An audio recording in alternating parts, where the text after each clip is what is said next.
sa xel bi maa ci ne xale bi la yow na bonga ma mbokku internet yi ni seetaan ci seneweb.com lëkkaloo ak Sénégal TV ñoo ngi leen di nuyu ci seen tur ak ci seen sant di leen wax ne ni am nañu mbégte lool di leen dalal encore ci seen biir émission un artiste vous parle. tey nag dañuy commencé benn xew-xew boo xamante ni mooy riil ci dëkk bi ki nga xam ni mooy Ngoné Ndiaye Géwël nekkoon suñu invité déposé na lettre de démission ci kuréel boobu ñuy wooyee OCI maanaam organisation des célibataires invétérés. loolu mooy kon am na borom kër ki nga xamante ni nag tey moom la ñuy dal ci suñu émission mooy ki war a joxe kon takku dënn yi ki nga xamante ni nag moom moo jàpp aas bi kooku di ndaanaan boo xam ne liggéey na ci mbalax mi lu yéeme liggéey na ko diggante Sénégal ak Allemagne di chanteur boo xamante ni artiste plein la ñu naan ko Abraham Pipo moom la ñuy dalal tey am ak moom waxtaan bu yaatu di ngeen xam lu xew Allemagne di ngeen xam lu quartier yi di wax di ngeen xam fu mu jaar ci musique ba commencé way di ngeen xam digganteem ak Balago di ngeen xam lu bëri ci moom donc sans plus tarder li ma leen doon wax rek da ngeen di àndandoo ak ñun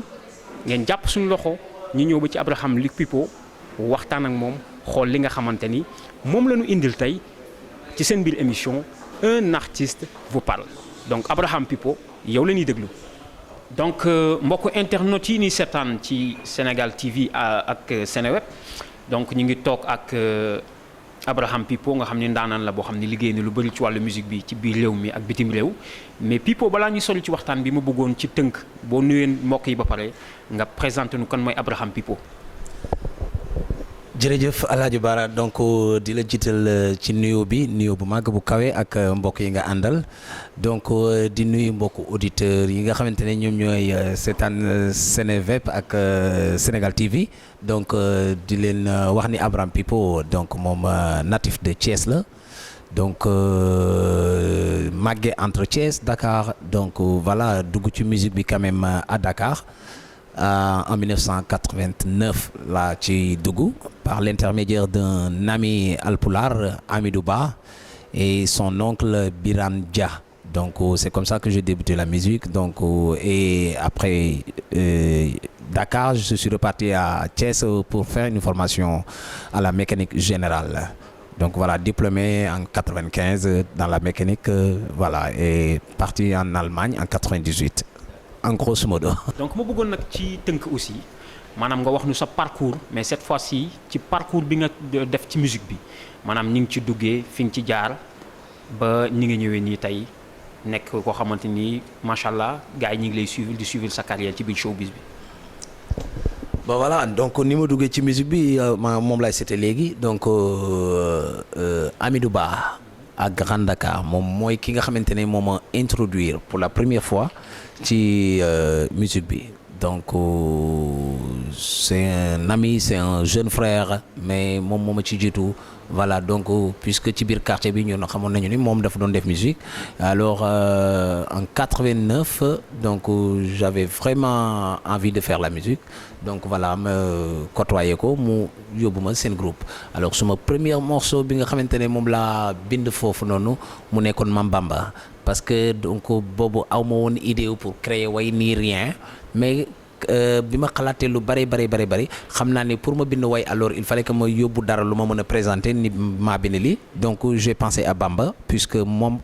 xam naa ni géej la goo xam ni donc fu ma ci tibbee mën naa ci wax te du ma jeexal donc alors l'idée m'est venue comme ça donc ma commencé ci Mambamba donc ànd ceeg moom quoi groupe Horizon voilà. ma bëggoon ñëwaat aussi ci wàllu album yi. maanaam ci ñaata cassette nga génne ou bien album yi fu mu toll wala album international nga génne naka la liggéey bi demee ci côté boobu.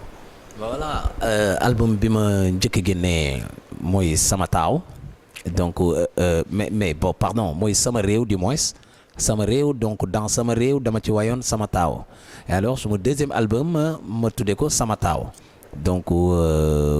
wayaat ci suma taaw alors donc mooy que ni 2 albums la amagum donc ay métissage moo ci nekk de style musical ci ñaar yëpp mais nekkagul pour man du musique internationale ba tey dugguma foofu parce que vraiment bu ma dee def musique internationale afro pur lay doon wala high life wala reggaeton wala beneen style wala mbalax bi même certes mën na nekk international mais d'une autre façon donc métissé ak yeneen instrument musical ak beneen timbre vocal bu ñuy waye mais pas benn timbre ndaanaan bi ñuy xame fii nii quoi wala bon ça dépend même loolu sax timbre boobu sax mën na ci dugg ok parce que ça fausse pas de toute façon mais quand même dina am yu bari ay changement daal du doon ak beaucoup de tama beaucoup de sabar comme on le fait toujours ici hein comme je l'ai fait moi-même ici hein voilà dans Xale bi Kaay donc ça serait pas ça une musique internationale hein.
ci wàllu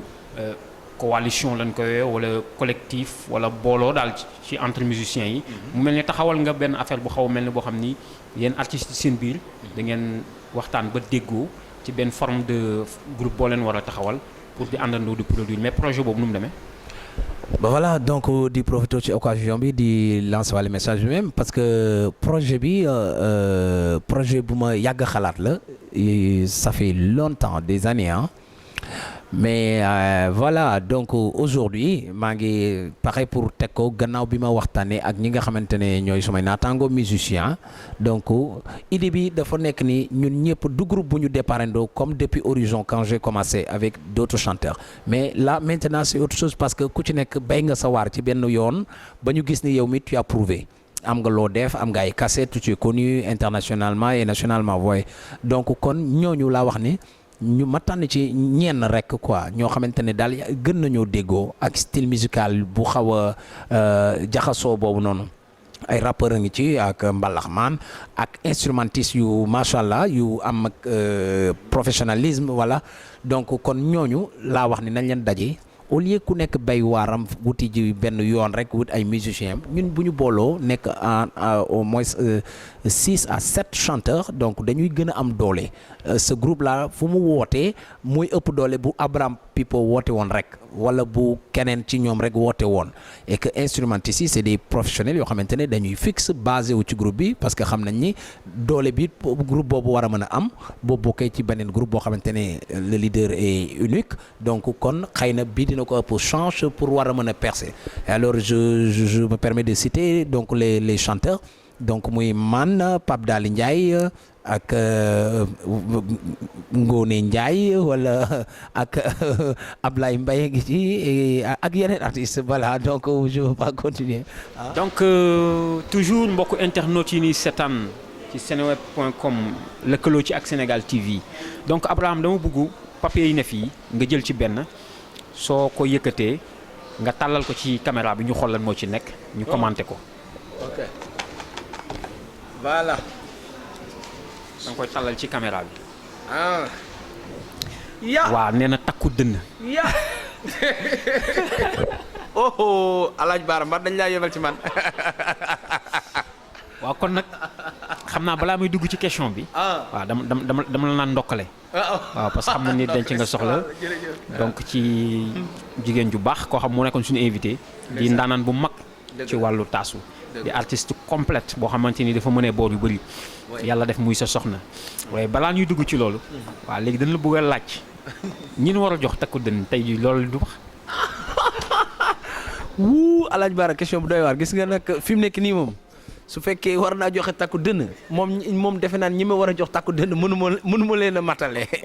non maaru day taali parce que moom macha allah ndaw si yàlla daf ko may bayre boo xamante ne moom dafa mel ni daal ñëpp a ko bëggoon ah waaye gis nga yàlla nag moom ak la ko neex lay def donc yàlla def na man mu doon sama soxna